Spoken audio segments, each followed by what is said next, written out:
So how far do you have to travel to get to Dominick's office? Do you live in town here, or are you commuting from somewhere else? So Dominic is in Winter Park, right? So I come from Davenport, Florida. So I used to live there. My yeah. ex-wife, a long time ago. That's where we lived. Yeah. So I need to go twice a week for him because my situation was very peculiar. So I go twice a week. So you're probably about an hour because of traffic, Yeah, right? but depends on Wednesdays. I go usually Wednesdays. On Wednesday I go. It takes me from work like an hour to get to work. But on Saturdays, if I work, it's like half an hour. So it's not that bad. So it's like not longer, but it's worth it. Just go there, just put some podcast or something on the way. You just get there and get a treatment. Yeah, it's actually impressive how many people on Saturdays. I'd say half the clients that come in to see me drive an hour to 2 hours.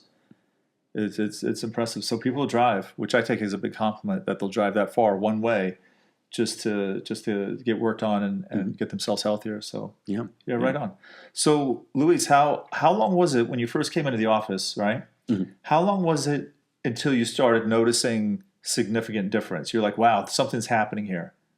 Okay, so when you first go to the office, the first visit, this was very interesting because you don't know what to expect. And Dominic gives you like a little class. He gives you in a room and explain what's going on.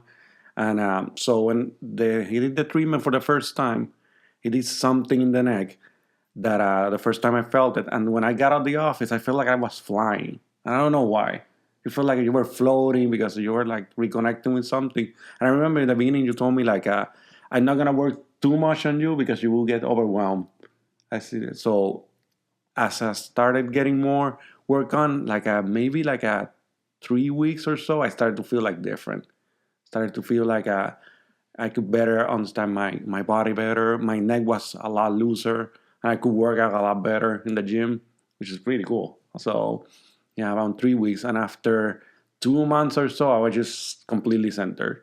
So now it's like keep continuing with the treatment. Was it something you had to be aware to remain centered, or you just kind of naturally just weren't getting bothered by things like you had, or hijacked like you That is a good question because normally you get, if something happens in your life, you get like triggered. But in here, you're just calm, and you're just calm. It's just in you when you get the treatment. I'm just calm all the time. And whenever I get too upset, I just breathe, take it easy, and go on. So it's always active, basically. And that's different than how you used to show up. Oh, yeah, definitely. Because before I did everything like working on myself and working on self-care and stuff, I used to be very depressed, very anxious, to the point that I need to go to the therapist because it was that intense. So when I started to decide for myself, you need to decide for yourself that you're going to get better. That's the first step. If you don't decide that you're going to get better, it won't work. So as long as you have that mindset, then you step out and do what you need to do. And then that's when you start getting results. The thing about network care is like, it's something that is mostly you. You are actually healing yourself. And Dominic just guides you through what you need to do. But it takes a lot from you to do it. That's a very interesting. For me, it took a couple of months to get to that point.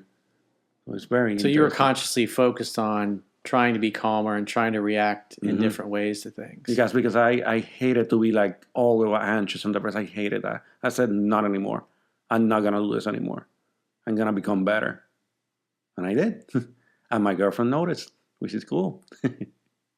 And that's why she followed you to Florida. No, she already followed me before Dominic. So that's your book. But she felt safe enough to follow. That's basically that. I read your book so many times that I knew exactly what I was gonna do. But I'm mostly in the 3% Man book, it's mostly like relationship. But I'm mostly focused on becoming a master of myself, which is a lot harder to do. So what do I need to do as a person, as a man? What's my purpose? What's my mission? Where should I go? That's where I'm at right now. And network care helps a lot to figure that out because it centers you to what you need to do. Yeah, you're going to make your best decisions when you're in a peaceful and relaxed state and when you're calm. And so when you make decisions and you take action from those decisions when you're in a calm state, the results of those decisions and actions tends to bring more peace, more ease, and delight. But when you're stressed out, like back in the day when I was in real estate, I had 2 business partners that stressed me out. They were difficult relationships to be in. And even a lot of the people that I worked with, it's just they all contributed to my stress. And then when I started getting worked on by him, there were people that were like kind of right on the cusp that just I needed to fire and get rid of because they just weren't doing their job, and plus they were obnoxious on top of that. And so it's like it kind of releases you to go and make those changes. You feel good about it, and versus, oh my God, what are the consequences if I let that person go?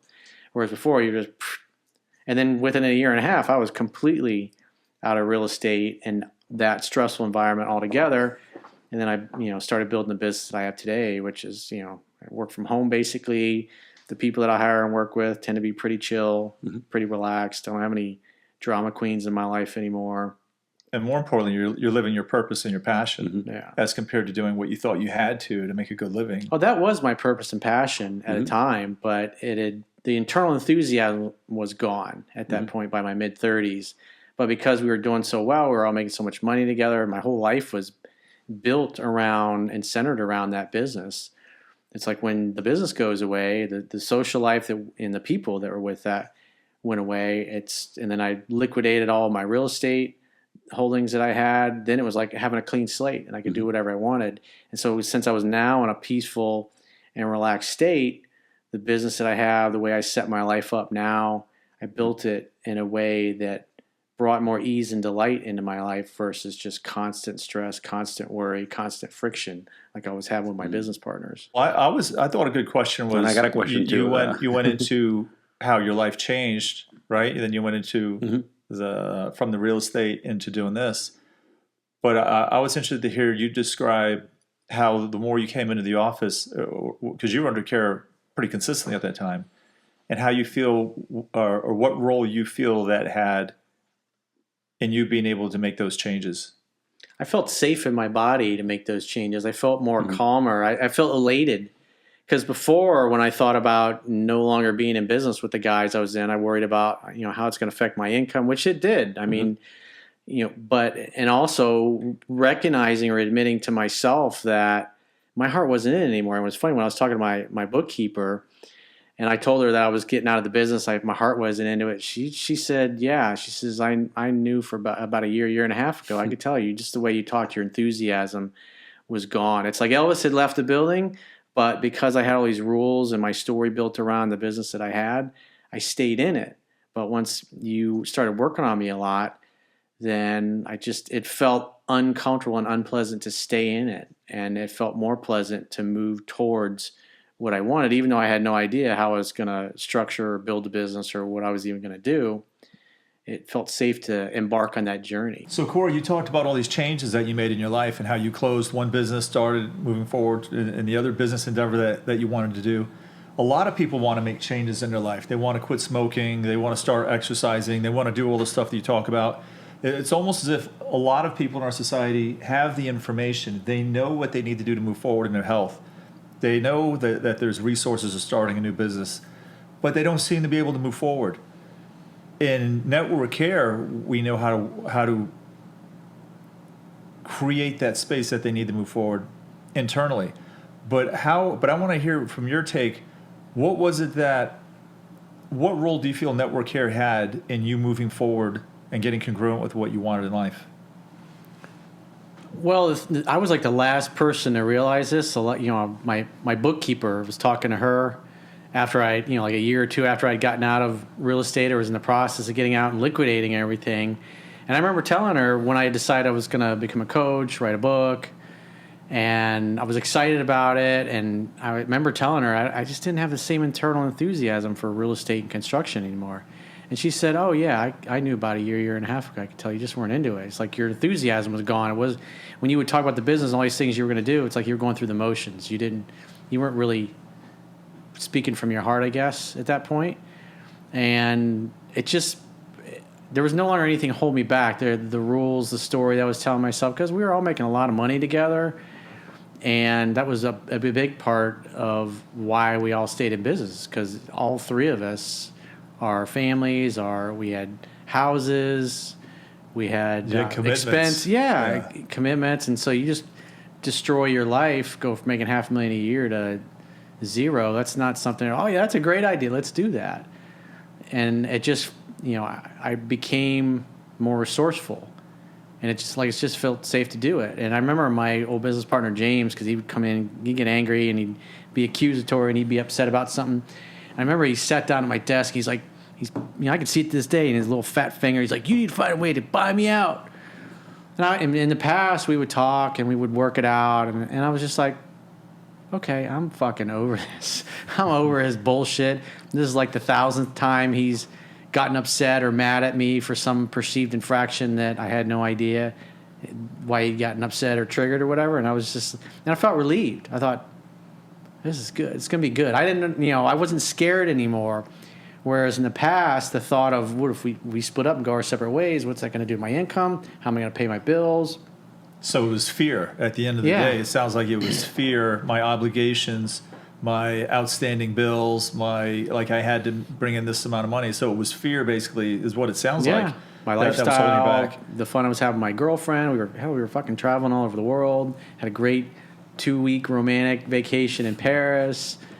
And I was like, how am I going to fund our lifestyle? How am I going to do all the things I want to do? How am I going to make my car payments? And you were coming into the office pretty regularly at that time. So do you feel that getting worked on helped you decrease the volume of that fear talk to the point where maybe it was easier to move forward and do the stuff that you need to do? Or what role do you feel the care? It just loosened me up. As I became more peaceful and more relaxed, I was no longer stuck in the old perspective, the old story. In other words, it allowed the story that I had created for myself that kept me in all those different, not only the business relationships, but the personal relationships, the friends, the friendships, the people that I had with the people that I worked with.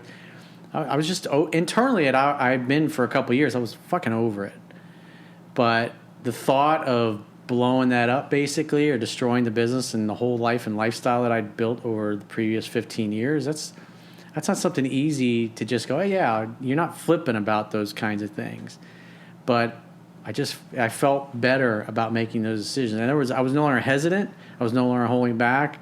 I just, like I said, when James walked in my office and he's, banging his finger on my desk and, in his typical threatening, bullying kind of tone, I was just like, I'm over this shit. I'm over your shit. It's like, a lot of the people always used to say to me, which would piss him off, whether it was our accountant, our CPA, who was his son-in-law, I was like, the only reason this business grew as big as it did was because of you. And, you were the driving force behind it. And the people would come to me probably, I know, it's like, you're the real reason why we'd grown and had grown so fast and become so successful. And I was like, whatever. But I didn't care anymore. I didn't want to put up with his shit. And my attitude was like, well, we'll see how well you do on your own without me then. And he ended up, basically, he had a bunch of money saved, but he, like within a year and a half, he'd literally gone through all of his savings because he kept spending like he was spending before. Oh, there's these jet skis that are on sale. Let me buy these. I might need these for my lake house. And he just kept accumulating things until he was just literally spent every dime he had, and he ended up getting some BS job. I think it was like working at a self-storage place or something like that part-time to pay his bills.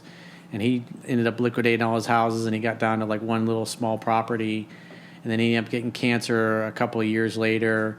And then he ended up dying, I think it was like 2018. And I hadn't talked to him in like 5 or 6 years at that point, because the last time we got together, he was just a dickhead to me.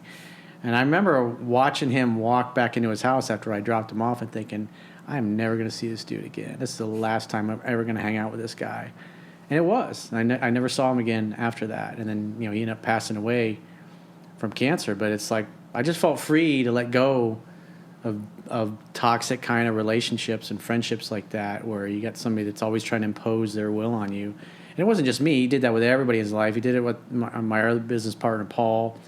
I remember Paul and I went and hung out, and we talked about it, and Paul was like, I'm over this shit too, man. I'm so done. And he was ready to move on as well. And he's still in the business, in the hard equity loan business, but it was just time. It was time to end.